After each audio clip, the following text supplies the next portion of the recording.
Friends, இது ரெண்டும் வந்து நாட்டு மாடுங்க. ரெண்டும் ஒரே டைமில் கன்றுக்குட்டி போட்டுன்னு இருக்குது. இது வந்து வெளியே காலைல குளித்தி போட்டு வச்சுருக்கு, தீனி சாப்பிட்ருக்கு. இது வந்து நைட்டில் மட்டும்தான் உள்ள கொட்டகையில் கட்டும் மாடு. பகலில் வந்து வெளியே தான் கட்டும்.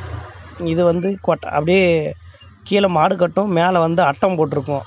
மேலே வந்து மாட்டுக்கு தேவையான புல்லு, அப்புறம் கடலக்கொடி, உளுந்து போட்டு இந்த மாதிரி போட்டு வச்சுக்கும்.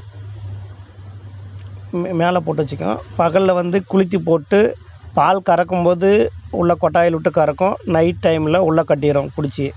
மீதி பகல் டைம் பூரா பார்த்திங்கனாக்கா அந்த டெம்போ நிற்கிதுங்களா, அதுக்கு பக்கம் அந்த பக்கம் கட்டிடும். இல்லைனாக்கா இங்கேனா கொல்லிக்காய் பிடிச்சின்னு போயிட்டு நெகலில் பார்த்து கட்டிடுவோம். மேவு இருக்கிற பக்கம் கட்டுவோம். இல்லைனாக்கா ரெஸ்ட் எடுக்கிறதுக்கு எங்கன்னா மரத்தை நெகலில் பார்த்து கட்டி விட்ருவோம். ஏன்னா ஒரே இடத்துல கட்டினோம்னா ரொம்ப கசன்னு ஈரமாக ஆகிடுது. அதனால் வந்து நைட்டில் மட்டும்தான் கொட்டகையில் கட்டுவோம்.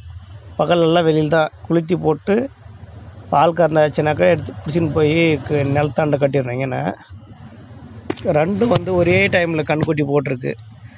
இது ஒரு 4 மாதம் முன்ன பின்ன போட்டிருந்தா கரெக்டாக இருந்திருக்கும். என்னென்னா ஒரே மட்டா பால் கொடுக்கும், திடீர்னு ஒரே மட்டா நிறுத்திடும். நாம் தான் பால் குடிக்க முடியாமல் போயிடுச்சு, வேலைக்கு வந்துடுறோம்.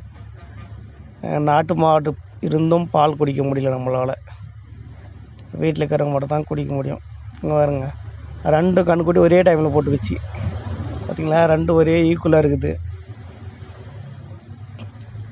கரெக்டாக அது ரெண்டும் ஈக்குவலாக இருக்குது, இது ரெண்டும் ஈக்குவலாக இருக்குது. கரெக்டாக இது ரெண்டும் ஜோடி சரியாக போகும். கரெக்டாக கன்றுக்குட்டிங்க கிட்டத்தட்ட ரெண்டும் ஒரே கலராக தான் இருக்குது கன்றுக்குட்டிங்களும். அதுவும் இது கொஞ்சம் வெள்ளை சாம்பல் கலராக இருக்குது. அதுவும் சேம் அதே மாதிரி தான் இருக்குது. ரெண்டும் ஒரே மாதிரி தான் இருக்குது. ரெண்டு ஜோடி கரெக்டாக இருக்கும்.